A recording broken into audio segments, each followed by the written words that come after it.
नमस्कार दोस्तों, आशा है आप लोग ठीक होंगे और स्वस्थ होंगे। आज हम बात करेंगे एक नए बिल की जिसने पूरे देश में हंगामा मचा के रखा हुआ है। आपको भी पता होगा दोस्तों, FCRA अमेंडमेंट बिल 2026। इसको लेके मिजोरम में, केरला में और कुछ क्रिश्चियन ऑर्गेनाइजेशंस और कई NGOs ये इसका काफी विरोध कर रहे हैं और ये भी दावा किया जा रहा है कि अगर ये बिल लागू हुआ तो कई जो ऑर्गेनाइजेशंस हैं उनका काम इफेक्ट होगा, जबकि गवर्नमेंट इसे नेशनल सिक्योरिटी का मामला बताती है।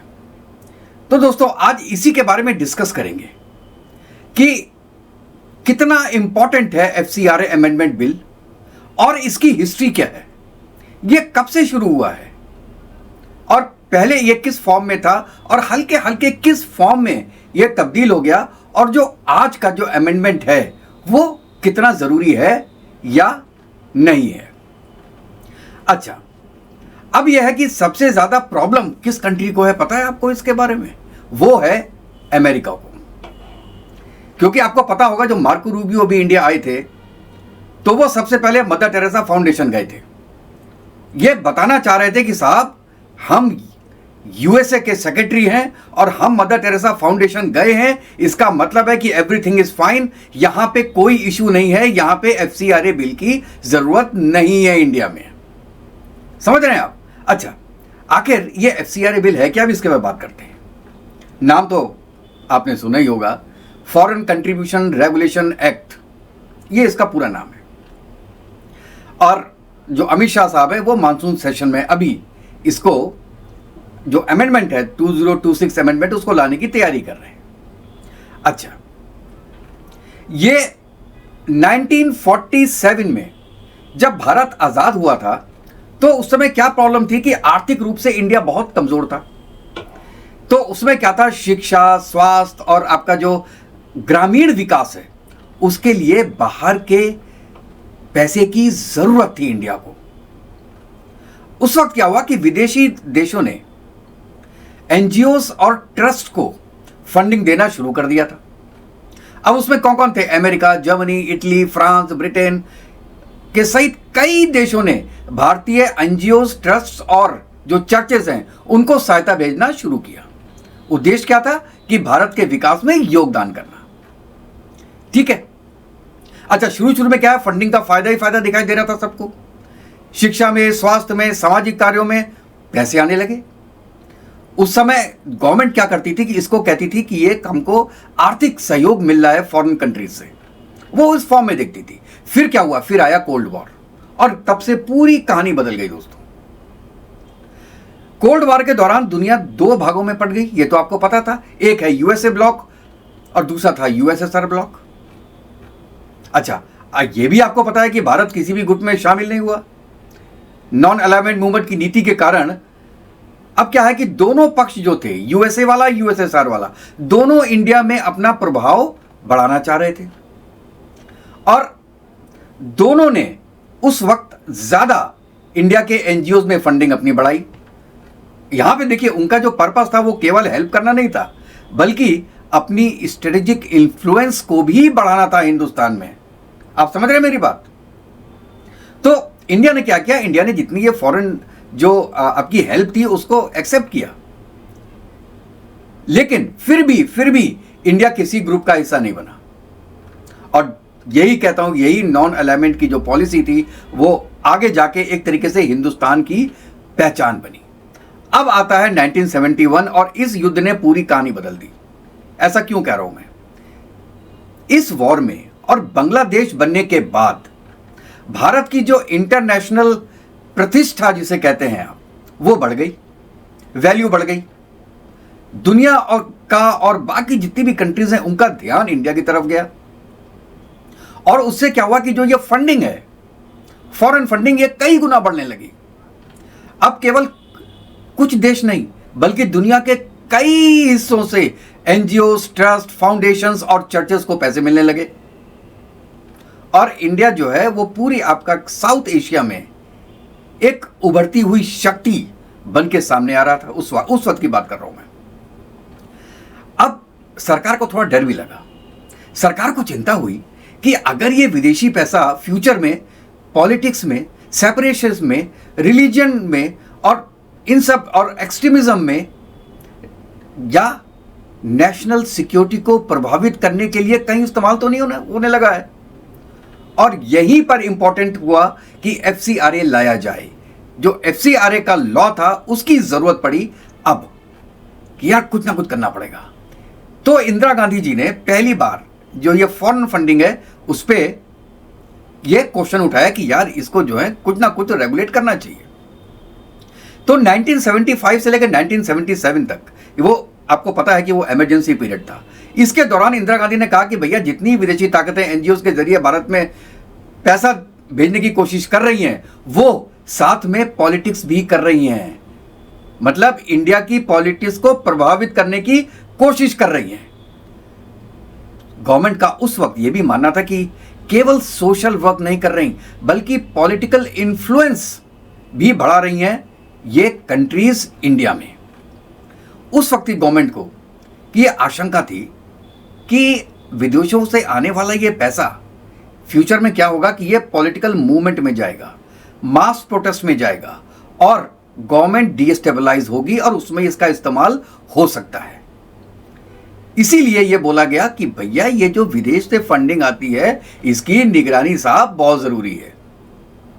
तो 1976 में इंदिरा गांधी गवर्नमेंट ने एफसीआरए लागू किया। अब आपको समझ में आ गया ये शुरुआत कब से हुई। अच्छा, इसका जो मूल उद्देश्य था ये फॉरेन फंडिंग रोकने का नहीं था। उद्देश्य यह था कि आप इसको एंश्योर करिए कि जो फॉरेन से आने वाला पैसा है वो नेशनल सिक्योरिटी और पब्लिक इंटरेस्ट के खिलाफ काम ना करे। देखिए ये बहुत इंपॉर्टेंट था, ठीक है। और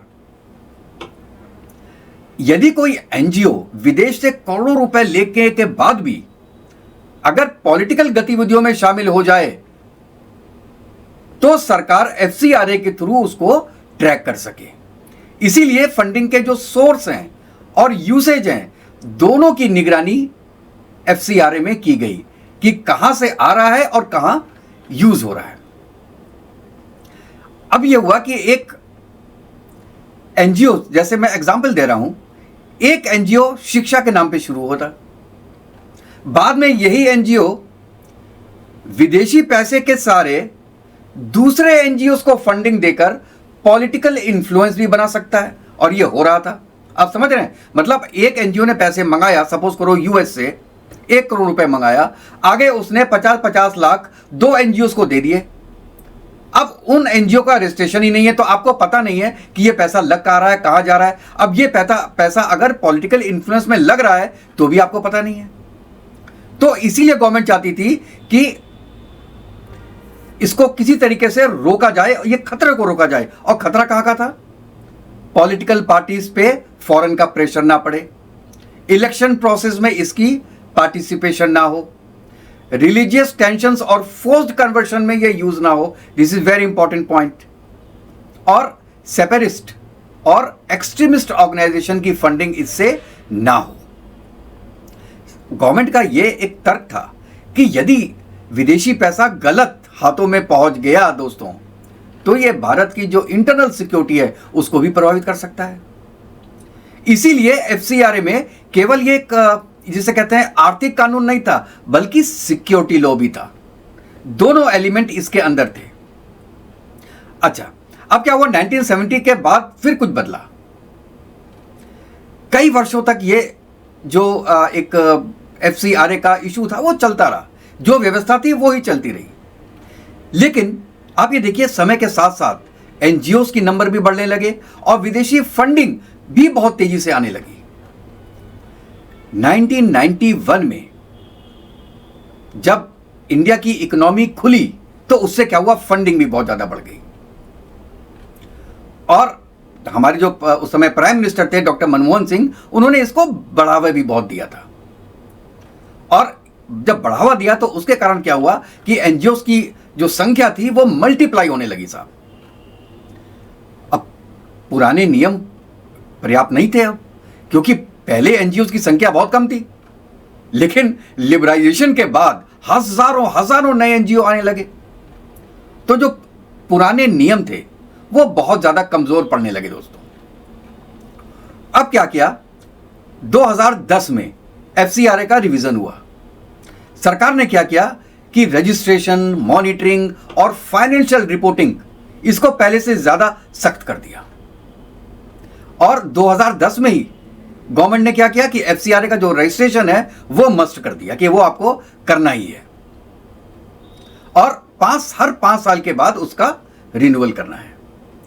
और विदेशी फंडिंग के लिए, जो ये फॉरेन फंडिंग आ रही है, उसके लिए सेपरेट बैंक अकाउंट रखना इंपॉर्टेंट हो गया, अनिवार्य कर दिया। मैं ये वर्ड बोलूं आपको, सेपरेट बैंक अकाउंट होगा, एक बैंक नहीं। जैसे आज उन्होंने कह दिया एसबीआई में जाएगा, तो वहां पे सेपरेट बैंक अकाउंट ये जरूरी था। अब उस समय यह भी हुआ कि विदेश से आने वाली हर फंड की निगरानी क्या कौन करेगा, मिनिस्ट्री ऑफ होम अफेयर्स करेगी। और जो ऑब्जेक्टिव था गवर्नमेंट का वो ये जानने का था, भैया पैसा कहां आया, कितना हुआ और कितना खर्च हुआ। अब आते हैं अभी, अब 2026 में फिर एफसीए अमेंडमेंट की जरूरत है। क्यों पड़ी, अब ये सोचिए। गवर्नमेंट का कहना है कि 2010 के जो नियम है वो आज के समय के हिसाब से कंप्लीट नहीं है, क्योंकि एनजीओज और फॉरेन फंडिंग दोनों कई गुना बढ़ चुकी है। और गवर्नमेंट का यह भी दावा है कि कुछ एनजीओ जो हैं वो टैक्स इवेजन भी कर रहे हैं, मतलब टैक्स देते नहीं है। साथ ही जो ये फॉरेन फंडिंग है उससे जो रुपए आ रहा है वो उसका जो एक हिसाब है वो गवर्नमेंट रख ही नहीं पा रही। इससे क्या होता है कि जो उसकी मॉनिटरिंग है वो बहुत वीक पड़ रही है। अब आप ये एक एग्जाम्पल लीजिए, मान लीजिए एक एनजीओ है एक्स, उसने यूएस से 100 करोड़ रुपए प्राप्त किए। अब जो एनजीओ एक्स है उसका एफसीआरए रजिस्ट्रेशन है, तो गवर्नमेंट क्या करती है, उसका फंड देख लेगी, हाँ जी ये फंड आ गया, उनको पता है। असली प्रॉब्लम तब शुरू होती है जब पैसा दूसरे एनजीओ के पास पहुंचता है। अब ये एनजीओ एक्स जो है वही पैसा एनजीओ वाई और एनजीओ जेड को ट्रांसफर कर देता है। अगर इन छोटे एनजीओ का रजिस्ट्रेशन नहीं है तो गवर्नमेंट के अनुसार आगे पैसा कहां खर्च हुआ, कैसे खर्च हुआ, इसका रिकॉर्ड कभी मिलता है कभी नहीं मिलता, मतलब अधूरा रहता है। इसलिए गवर्नमेंट चाहती है कि हर एनजीओ का रजिस्ट्रेशन बहुत इंपॉर्टेंट है, छोटा हो चाहे बड़ी हो। फॉरेन फंडिंग आ रहा है या फॉरेन फंडिंग से किसी तरीके से भी जुड़ा है तो उसका रजिस्ट्रेशन जरूरी होना चाहिए। इससे क्या होगा कि जो फंडिंग की आपकी चेन है उसका पूरा रिकॉर्ड आपके पास अवेलेबल होगा। तो यह बात तो ठीक है, इसमें प्रॉब्लम कहां है। और अमित शाह साहब ने यह भी कहा कि भैया हमारा मकसद फॉरेन फंडिंग रोकने का बिल्कुल नहीं है, हम केवल चाहते हैं कि हम एडिशनल मॉनिटरिंग करें, उसमें और ट्रांसपेरेंसी लाएं और नेशनल सिक्योरिटी ब्रीच तो नहीं हो रही है ये हम इंश्योर करेंगे उससे। अच्छा, उसमें क्या है कि अब गवर्नमेंट का जो मेन पॉइंट है आज की डेट में, गवर्नमेंट का ये आरोप है एक्चुअली कि कुछ एनजीओज, बेसिकली क्रिश्चियन एनजीओज हैं, इन्होंने फॉरेन फंडिंग का उपयोग फोर्स्ड रिलीजियस कन्वर्जन में लगाया है और सोशल डिस्टर्बेंस जैसी गतिविधियों में लगाया है। जैसे सऊदी अरेबिया से कोई मदरसों में पैसे आए या यूएई से मदरसों में पैसे आए तो वो सोशल डिस्टर्बेंस ऐसी गतिविधियों में लगाया है। अच्छा, अब गवर्नमेंट ये भी बोल रही है कि कुछ जो फॉरेन फंडिंग है उसका इस्तेमाल आपने, जैसे जो एक सेपरेटिस्ट एक्टिविटी है जैसे मणिपुर में है, असम में है, उसमें भी यूज हो रहा है। आज के दिन में जो ये कॉकरोच जनता पार्टी ये प्रोटेस्ट है इसके दौरान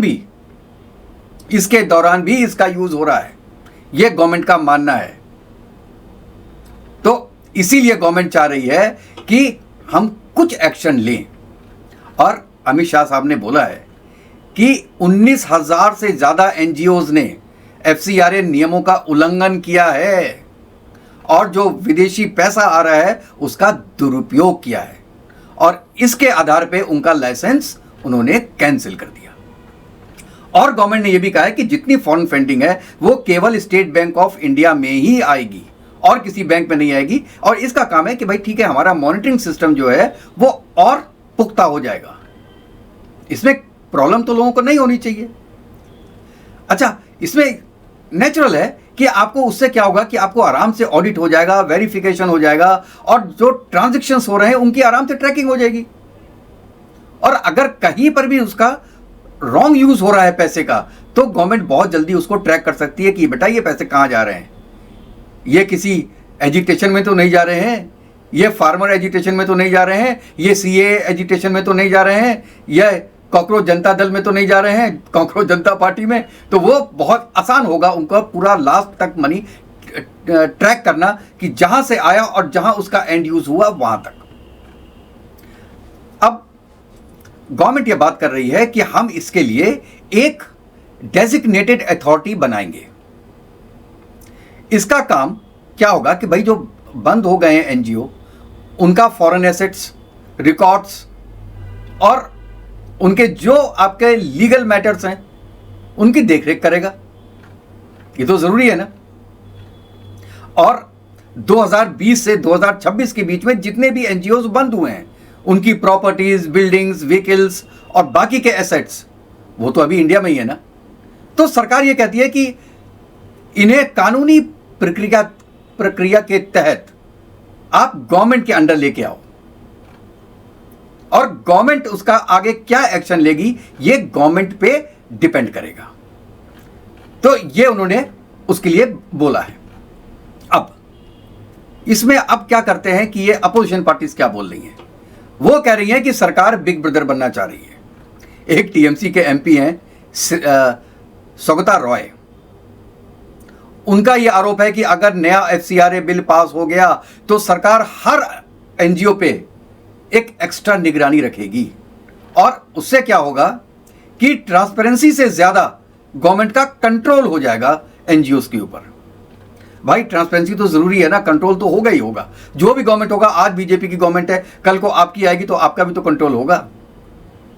और उसके साथ साथ उन्होंने ये भी बोला कि छोटे एनजीओज जो हैं उनके फ्यूचर को लेकर उनको बहुत चिंता है। जैसे वो कहते हैं कि बड़े बड़े पीछे पीछे गांव में, ट्राइबल एरियाज में जो छोटे छोटे एनजीओज काम कर रहे हैं, उनके लिए जो रजिस्ट्रेशन का कंप्लायंस है वो उनके लिए आसान नहीं है, क्योंकि उसकी भी कुछ शर्तें हैं ना साहब रजिस्ट्रेशन कराने की। तो जो बहुत दूर दराज गांव में है एनजीओज, उनके रजिस्ट्रेशन में दिक्कत आएगी। और इससे क्या होगा कि कई छोटे जो ये संगठन है एनजीओज, ये बंद हो जाएंगे। लेकिन ये बात तो सही है कि इसमें गवर्नमेंट को कुछ सोचना पड़ेगा इसके बारे में कि जो बहुत छोटे हैं, लेकिन अगर गवर्नमेंट ने उनको ढील दे दी तो सब छोटे ही बना लेंगे, बड़ा कोई बनाएगा नहीं। ये भी देखने वाली बात है। अब टीएमसी और कांग्रेस दोनों का दावा है कि सरकार सबसे पहले उन एनजीओज पर कार्रवाई करेगी जो उनकी नीतियों की आलोचना करते हैं। मतलब कि गवर्नमेंट क्या करेगी कि छोटी सी भी बात हुई तो लाइसेंस कैंसिल कर देगी या कर सकती है। अब विपक्ष एक क्वेश्चन और उठा रहा है कि रजिस्ट्रेशन के लिए आधार को जरूरी क्यों बनाया जा रहा है। गवर्नमेंट कहती है भैया पहचान के लिए, जवाबदेही के लिए आपको कोई ना कोई डॉक्यूमेंट तो चाहिए। तो इसलिए उन्होंने कहा है कि जो आधार है वो नेसेसरी है, क्योंकि जो पैसे आ रहे हैं वो इंडिया में आ रहे हैं। तो इंडिया में कोई तो उसका आधार कार्ड होगा, कोई तो इंडिया का सिटीजन होगा जिसके पास पैसे आएंगे। और तो ये भी ठीक है। अब ये अपोजिशन ये भी पूछ रहा है यार केवल स्टेट बैंक ऑफ इंडिया क्यों है। उनका कहना है कि एनजीओ किसी भी जो अधिकृत बैंक हैं, ऑथराइज्ड बैंक हैं, उसमें अकाउंट खोलने की उनको स्वतंत्रता होनी चाहिए। तो उनका कहना अपनी जगह सही है, गवर्नमेंट का अपनी जगह सही है कि हम अगर एक ही बैंक में खोलेंगे तो उसकी ट्रेसेबिलिटी ज्यादा अच्छी होगी। और कुछ दोस्तों साउथ इंडिया के चर्चेस और इंस्टीट्यूशंस इसका विरोध कर रहे हैं।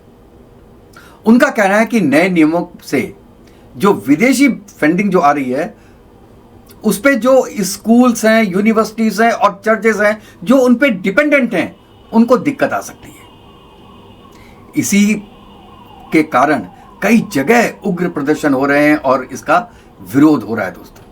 लेकिन गवर्नमेंट इसका जवाब यह देती है कि साहब हमारा काम किसी एनजीओ या चर्च को बंद करना नहीं है। अगर आपके पैसे सही डायरेक्शन में सही तरीके से आ रहे हैं तो चाहे वो आप स्कूल खोलिए, यूनिवर्सिटी खोलिए या चर्चेस खोलिए, हमें कोई फर्क नहीं पड़ता। और दोस्तों अगर मैं डाटे की बात करूं तो आज के दिन में इंडिया में करीब 5,500 एनजीओज ये आज के दिन में सक्रिय हैं। उसमें से 19,000 ऐसे हैं जो सरकार ने उस पर कार्रवाई कर चुकी है और 14,450 एनजीओ ऐसी हैं जिसमें एफसीआरए का लाइसेंस है। मतलब देखिए 14,450 पे एफसीआरए लाइसेंस है, लेकिन सक्रिय केवल 5,500 है और 54,455 एनजीओ ने एफसीआरए रजिस्ट्रेशन कराया है, लेकिन लाइसेंसिंग नहीं कराई है। ये मैं डाटा केवल दे रहा हूं आपके अंडरस्टैंडिंग के लिए। सबसे ज्यादा एनजीओ किस राज्य में है, मैं आपको सीरियल वाइज बताता हूं, तो आप सबसे ज्यादा, मैं नंबर नहीं बता रहा हूं अभी, सबसे ज्यादा उत्तर प्रदेश, तेलंगाना, महाराष्ट्र, कर्नाटका, आंध्र प्रदेश, केरला, तमिलनाडु, और उसके बाद असम, मणिपुर, मिजोरम और अरुणाचल प्रदेश। इन जगहों पे बहुत ज्यादा है आपके ये एनजीओस। और जो फॉरेन फंडिंग आती है वो सबसे ज्यादा आती है यूनाइटेड स्टेट से, फिर जर्मनी से, उसके बाद यूके से। इनके बाद नंबर आता है चाइना का, कनाडा का, Netherland, Switzerland, UAE, Qatar, Australia, Singapore and Italy. इसमें सऊदी अरेबिया का नाम क्यों नहीं, क्योंकि सबसे ज़्यादा तो वहाँ से आता है मदरसों में। क्या उसको फॉरेन फंडिंग नहीं मानी जाती है क्या? I don't know.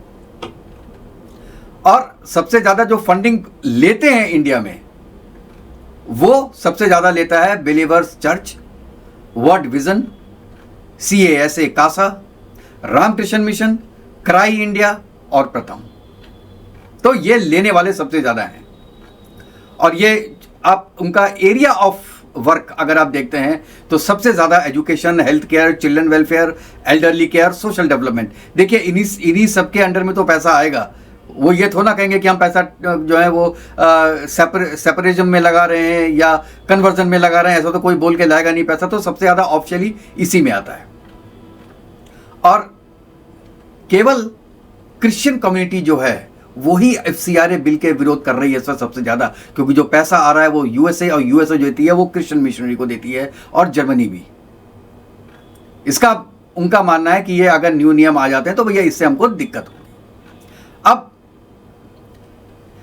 पूरी बहस का असली सवाल यह है कि क्या सरकार केवल ट्रांसपेरेंसी और नेशनल सिक्योरिटी चाहती है, या फिर इस नियम से एनजीओस के कामकाज पे आप एडिशनल एक अपना कंट्रोल कर सकते हैं।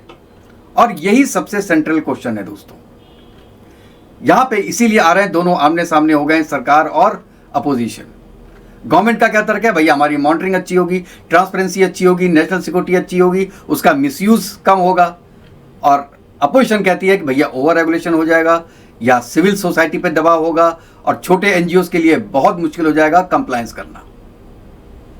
अब मैं ये क्वेश्चन आप पे छोड़ता हूं कि आप इसके बारे में क्या सोचते हैं कि क्या फॉरेन फंडिंग से क्या प्रॉब्लम आने वाली है इंडिया को, और ये जो अमेंडमेंट है वो सही है कि नहीं है, या इसमें कुछ और चेंजेस की गुंजाइश है। और आप अपनी राय मुझे ज़रूर दीजिएगा। और अगर आपको ये वीडियो पसंद आया हो दोस्तों तो प्लीज़ मेरे चैनल को लाइक कीजिएगा, सब्सक्राइब कीजिएगा और बेल आइकन ज़रूर दबाइएगा, जिससे जैसे ही मैं कोई नया वीडियो डालूं तो उसकी नोटिफिकेशन आपके पास तक पहुंच जाए। तो नेक्स्ट वीडियो तक दोस्तों, जय हिंद, जय भारत, वंदे मातरम। खुश रहिएगा, स्वस्थ रहिएगा दोस्तों।